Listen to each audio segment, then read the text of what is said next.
দেখো বন্ধুরা, আজ থেকে শুরু করছি। এখানে সুভাষ অ্যান্ড সিসির হাক the inner wall of the long house corridor and tiptoed down the back stair to the car. Subhas এবং সিসির বাড়ির ভিতরকার দেওয়ালটাকে জড়িয়ে ধরেছিল এবং তারপরে কি হলো না, পা টিপে টিপে পিছনের সিঁড়ি দিয়ে এসে গাড়িতে বসলো।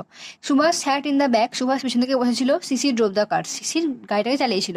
He started the engine and drove out from 38 Elgin road as he had done on so many past occasions. তারপর কি করলো, সেটা গাড়িটার ইঞ্জিনটা স্টার্ট দিল এবং 32/2 এলগিন রোডের উপর, মানে রোডের উপর দিয়ে গাড়িটাকে চালিয়ে নিয়ে চলে গেল। যেন এরকম মনে হচ্ছিল যেন সে অনেক কিছু কাজ করেছে। At Subhas Elgin road residence, the light glowed in his bedroom to give the impression that he was still দেয়ার।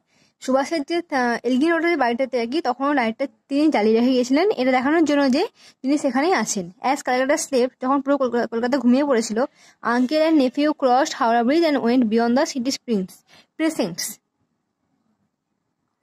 যখন পুরো কলকাতা ঘুমিয়ে পড়েছিল, তখন কাকা আর ভাইপো মিলে হাওড়া ব্রিজটাকে পার করে এবং পৌঁছে গেছিল একেবারে শহরের শেষ প্রান্তে। সুভাষ পোর্ড সিসির কফি ফ্রম হে থার্মক্স, একটা থার্মোফ্লাক্স থেকে আর কি সুভাষ কিছুটা কফি ঢেলে সিসিকে দিয়েছিল। They shared a few anxious moments together when the car engine faltered once. তারা কাটিয়েছিল খুবই উদ্বিগ্নপূর্ণ সময় যখন তার গাড়ির ইঞ্জিনটা খারাপ হয়ে গিয়েছিল একবারের জন্য। ইট স্টার্টেড এগেন, এটা আবার শুরু হলো। And Sisir dash at high speed through the dark night. সিসির গাড়ির আলো জেলে এবং খুব হাই স্পিডে সেই অন্ধকার রাতের মধ্যে গাড়িটাকে চালিয়ে দিয়েছিল। অ্যাট অ্যারাউন্ড 8:30 AM, প্রায় সকাল 8:30 নাগাদ করে, দে অ্যারাইভড অ্যাট বারেলি। তারা বাড়ির কাছে পৌঁছেছিল নিয়ার ধানবাদের কাছে। They put up at the house of সিসিস ব্রাদার অশোক। তারা সিসির ভাই অশোকের বাড়িতে উঠেছিল।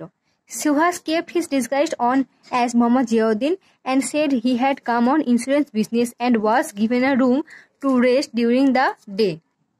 সুভাষ তার নিজের ছদ্মবেশটাকে মোহাম্মদ জিয়াউদ্দিন হিসেবে ধরে রেখেছিল এবং তিনি অশোককে বলেছিলেন যে তিনি এসে একটা ইন্স্যুরেন্সের জন্য, ঠিক আছে, আর অশোক তাকে দিয়েছিল আশ্রয়, রেস্ট করার জন্য।